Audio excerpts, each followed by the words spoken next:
Hello students, good morning. आज हम पढ़ेंगे सांप्रदायिकता की समस्या को हल करने के लिए क्या क्या सुझाव हो सकते हैं, क्या क्या प्रयास किए जा सकते हैं। तो पहला जो प्रयास है वह है शिक्षा में मानव धर्म का समावेश।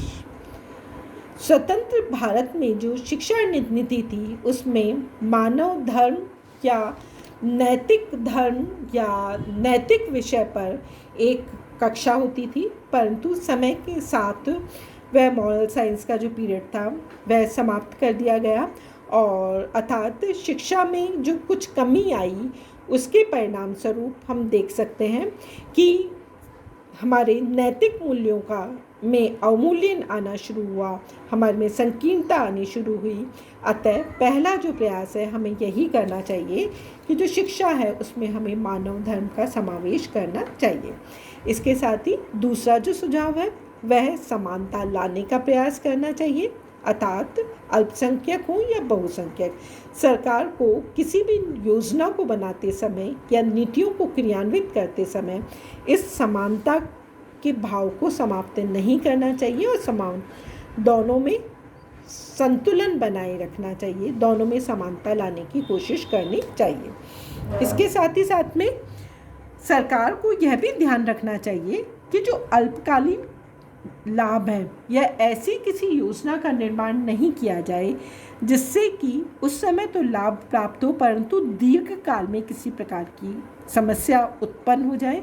अतः सरकार को या राजनीतिक, विशेष रूप से राजनीतिक दलों को अल्पकालीन लाभ को तिलांजलि देकर दीर्घकालीन लक्ष्यों को ध्यान में रखकर राष्ट्र की एकता को ध्यान में रखकर योजनाएं बनानी चाहिए।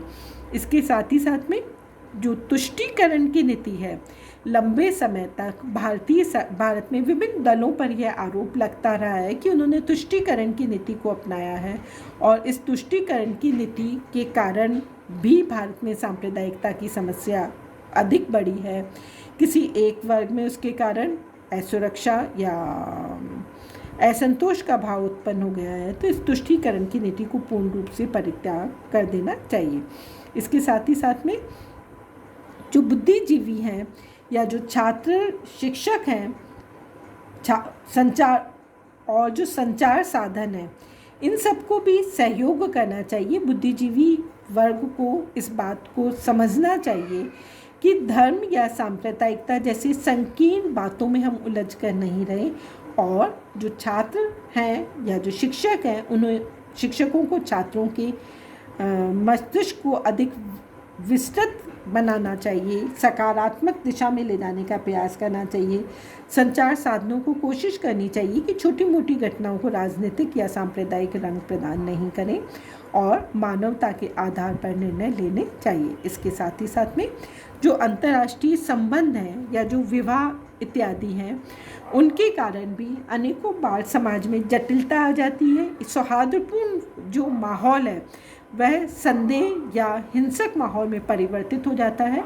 तो जो प्रशासन है उसको विशेष रूप से ध्यान में रखना चाहिए कि इस तरह के जो अंतर्जातीय संबंध या जो अंतर्जातीय विवाह है उन्हें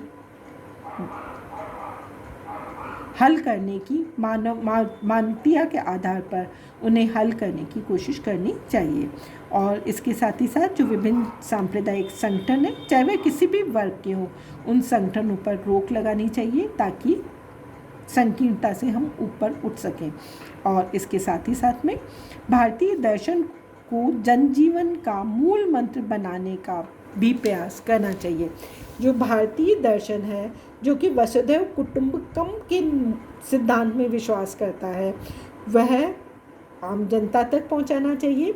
संकीर्णता को छोड़कर हमें व्यापक या विश्वव्यापी दृष्टिकोण बनाना चाहिए। और इसके साथ ही साथ हमें जो विभिन्न NGOs इत्यादि हैं उनका भी सहयोग लेना चाहिए। दोनों ही वर्गों के जो शिक्षित वर्ग हैं उन्हें संकीर्णता से ऊपर उठकर समाज के हित में कार्य करना चाहिए। और अंतिम है, राजनीतिक दल की जो कार्यशैली है उस पर सरकार को नियंत्रण लगाना चाहिए, क्योंकि अनेकों बार यह भी देखने में आता है कि राजनीतिक दल अपने संकीर्ण हितों की पूर्ति के लिए सांप्रदायिकता का जहर बोने की कोशिश करते हैं। सरकार को ऐसे नेताओं के साथ भी सख्ती से कदम उठाना चाहिए जो किसी भी वर्ग में सांप्रदायिकता के जहर को बोते हैं या सांप्रदायिकता के आधार पर वोट मांगने का प्रयास करते हैं। तो ये जो प्रमुख सुझाव हैं जो कि देश में सांप्रदायिकता को कम कर सकते हैं और हम एक मानव धर्म या वसुधैव कुटुंबकम के सिद्धांत पे आगे बढ़ सकते हैं।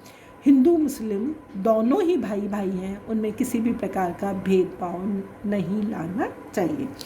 तो ये थे भारत में सांप्रदायिकता की समस्या को हल करने के सुझाव।